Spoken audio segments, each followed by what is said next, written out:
আয়াত 52 فإنك لا تسمع الموتى ولا تسمع الصم الدعاء إذا ولوا مدبرين অনুবাদ সুতরাং আপনি তো মৃতকে শোনাতে পারবেন না বধিরকেও পারবেন না ডাক শোনাতে যখন তার মুখ ফিরিয়ে চলে যায় তাফসীর ১ নম্বর ফুটনোটের বিবরণ এখানে এমন সব লোককে মৃত বলা হয়েছে যাদের বিবেক মরে গেছে যাদের মধ্যে নৈতিক জীবনের ছিটে ফোটাও নেই এবং যাদের আপন প্রবৃত্তির দাসত্ব জিদ ও একগুয়েমি সেই মানবীয় গুণাবলীর অবসান ঘটিয়েছে যা মানুষকে হক কথা বুঝার ও গ্রহণ করার যোগ্য করে তোলে কাতাদাহ বলেন এই উদাহরণটি আল্লাহ তাআলা কাফিরদের উদ্দেশ্য করে পেশ করেছেন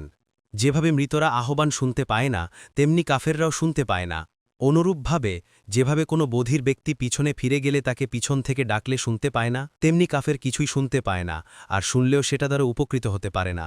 হাদিসে এসেছে রাসূলুল্লাহ সাল্লাল্লাহু আলাইহি ওয়াসাল্লাম বদর যুদ্ধের পর বদরের কূপের পাশে যেখানে কাফিরদের লাশ রাখা ছিল সেখানে দাঁড়িয়ে কাফিরদের সম্বোধন করে বললেন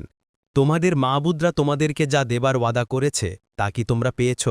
তারপর তিনি বললেন তারা এখন আমি যা বলছি তা শুনছে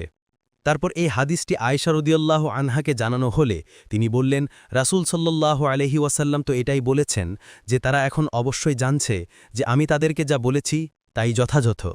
তারপর আয়েশা রাদিয়াল্লাহু আনহা এই আয়াত তেলাওয়াত করলেন বুখারীতে 3980 ও 3981 নম্বর হাদিস